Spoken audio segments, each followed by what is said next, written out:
প্রধানমন্ত্রী চীন সফরের পর বাংলাদেশ সরকারের তরফে যে প্রতিক্রিয়া আসছে তাতে যেন এটাই মনে হচ্ছে যে জগৎ জয় করে এসেছেন তারেক রহমান।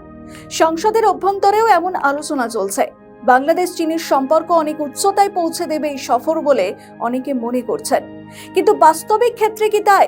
ভারতকে উপেক্ষা করে চীন সফর করলেন বাংলাদেশের প্রধানমন্ত্রী তারেক রহমান। শুধু তাই নয়, তিস্তা প্রকল্পে জটিলতা কাটিয়ে চীনের সহযোগিতা নিয়ে এই প্রকল্প বাস্তবায়নের কথা বলছে দুই দেশ, কিন্তু কূটনৈতিক বিশেষজ্ঞরা বলছেন অন্য কথা। ভারতের সহযোগিতা ছাড়া কতটা তিস্তা প্রকল্প বাস্তবায়ন হবে সেটা নিয়ে সন্দিহান রয়েছে যথেষ্ট। আমাদের নতুন পেজ সাবস্ক্রাইব করুন আরও বাংলাদেশের খবর পেতে। রবিবার তারেক রহমান ঘোষণা করেছেন তিস্তা মহাসেচ প্রকল্প তার সরকার বাস্তবায়ন করবে। তার আগের দিন নদী এবং জল সম্পদ বিষয়ক মন্ত্রী শহীদউদ্দিন চৌধুরী এনি বাংলাদেশ সংসদে কিন্তু তিস্তা প্রকল্প নিয়ে বক্তব্য পেশ করেছেন। তিনি এই প্রকল্পের বাস্তবায়ন নিয়ে কথা বলেন। আওয়ামী লীগ সরকার যেমন পদ্মা সেতু, ঢাকায় মেট্রো রেল এবং বহু সেতু, উড়ালপুল তৈরি করেছে, ঠিক একইভাবে দশকের পর দশক ধরে অমীমাংসিত হয়ে আসা এই তিস্তা প্রকল্পের বাস্তবায়ন ঘটাবে বিএনপি সরকার।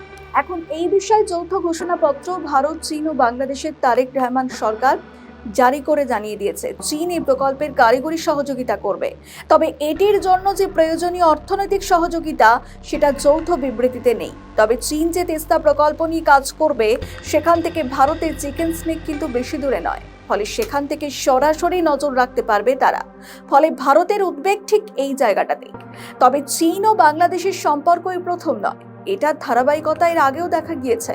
সেদিক থেকে দেখলে উদ্বেগের কোনো কারণ নেই ভারতের। এখন নয়াদিল্লির সামরিক সক্ষমতাও রয়েছে অত্যন্ত বেশি, কিন্তু বাংলাদেশ সরকার এবং বেশ কিছু বাংলাদেশি গণমাধ্যম ধারণা তৈরি করছে যে তারা বাংলাদেশের মানুষকে তিস্তা প্রকল্প উপহার দেবেন এবং ভারতকে জবাব দেবে, আর সেটার জন্য তাদের বন্ধু চীন। নদী জল বিশেষজ্ঞদের মতে এক প্রকল্প বাস্তবায়ন করা অসম্ভব যেখানে ভারতকে বাদ দিয়ে।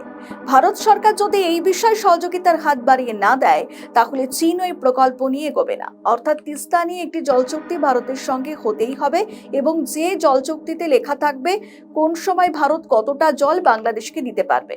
এমনও হতে পারে যে ভারত জল দেবে না, আর যে জলাধার তৈরি করা হচ্ছে তাতে বৃষ্টির জল পূর্ণ করার আশায় সেটা করা হচ্ছে, কিন্তু এই অঞ্চলে অনাবৃষ্টির সমস্যা রয়েছে। ফলে তিস্তা দিয়ে যে জল বাংলাদেশ ভারত থেকে বাংলাদেশে প্রবেশ করে উজান থেকে ভাটিতে যে প্রবেশ করে এটাকে বাদ দিয়ে কোনো কিছু করা যাবে না।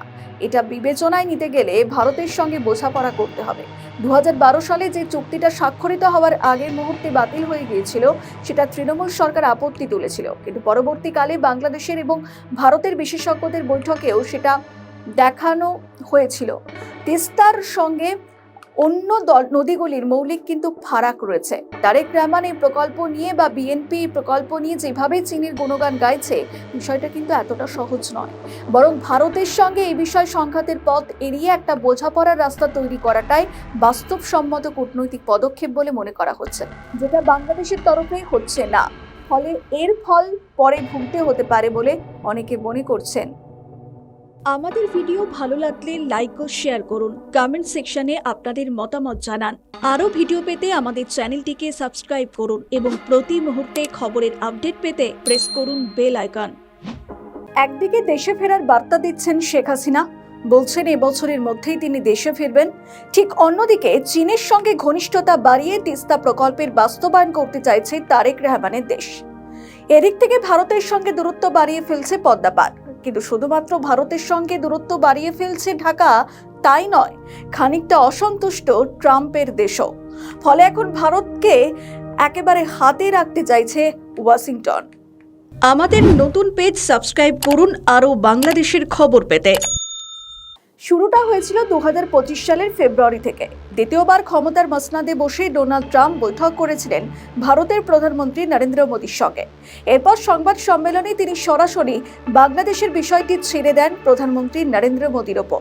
দক্ষিণ এশিয়ার রাজনীতিতে মার্কিন যুক্তরাষ্ট্র যে ভারতকে সবথেকে ঘনিষ্ঠ মনে করেছে সেটার বলার অপেক্ষা রাখে না। অন্তত চীনের প্রভাব মুক্ত রাখতে যে নয়াদিল্লি অনেক বেশি সিকিউর সেটা বোঝে ট্রাম্পের দেশ, যে কারণে অবাধে ভারতকে নিয়ে সর্বসম্মুখে এমন বক্তব্য করেন তিনি। এরপর অনেক জল বয়ে গিয়েছে, শুল্ক যুদ্ধে খানিকটা ভারত যুক্তরাষ্ট্রের সম্পর্ক তলানিতে পৌঁছয়, এরপর স্বাভাবিকও হয়।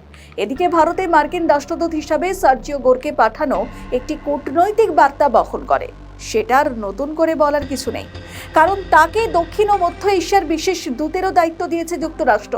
শোনা যায় সার্জিও গোর ট্রাম্পের সঙ্গে যখন খুশি তখন কথা বলতে পারেন, অর্থাৎ মার্কিন প্রেসিডেন্টের কাছে তিনি অত্যন্ত আস্থাভাজন, যে কারণে তাকে দক্ষিণ এবং মধ্য এশিয়ার দায়িত্ব দিয়েছেন ডোনাল্ড ট্রাম্প। এদিকে বাংলাদেশে নিযুক্ত ভারতের রাষ্ট্রদূত দীনেশ ত্রিবেদীকে শুভকামনা জানিয়েছেন সার্জিও গোর। এক্স হ্যান্ডেলে সার্জিও গোর লিখেছেন, বাংলাদেশে ভারতের নতুন হাই কমিশনার হিসেবে গুরুত্বপূর্ণ দায়িত্ব গ্রহণ করায় দীনেশ ত্রিবেদীকে আন্তরিক শুভেচ্ছা জানাচ্ছে, তার সাফল্য কামনা করছে। যুক্তরাষ্ট্রের দক্ষিণ ও মধ্য বিষয়ক বিশেষ দূত হিসাবে তার সঙ্গে ঘনিষ্ঠভাবে কাজ করার প্রত্যাশা করছে। এই একটি কথায় অত্যন্ত তাৎপর্যপূর্ণ। কূটনৈতিক বিশেষজ্ঞরা বলছেন, সার্জিও গোর দীনেশ ত্রিবেদীকে ফোন করে শুভেচ্ছা জানাতেই পারতেন, কিন্তু সোশ্যাল মিডিয়াতে তিনি যখন নির্দিষ্ট করে এমন মন্তব্য করলেন, তাতে বোঝা যায় ভারতকে ঠিক কতটা গুরুত্ব দিচ্ছে আমেরিকা। এটা আরও স্পষ্ট হয়ে উঠেছে যখন চীনের সঙ্গে ঘনিষ্ঠতা বাড়াচ্ছে বাংলাদেশ। যুক্তরাষ্ট্র বুঝে গিয়েছে বাংলাদেশ চীনকে ডেকে আনছে দক্ষিণ এশিয়াতে আধিপত্য বিস্তার করার জন্য, কিন্তু চীন ইস্যুতে, বিশেষ করে চীনের আধিপত্যবাদের বিরুদ্ধে ভারত এবং আমেরিকার মনোভাব এক।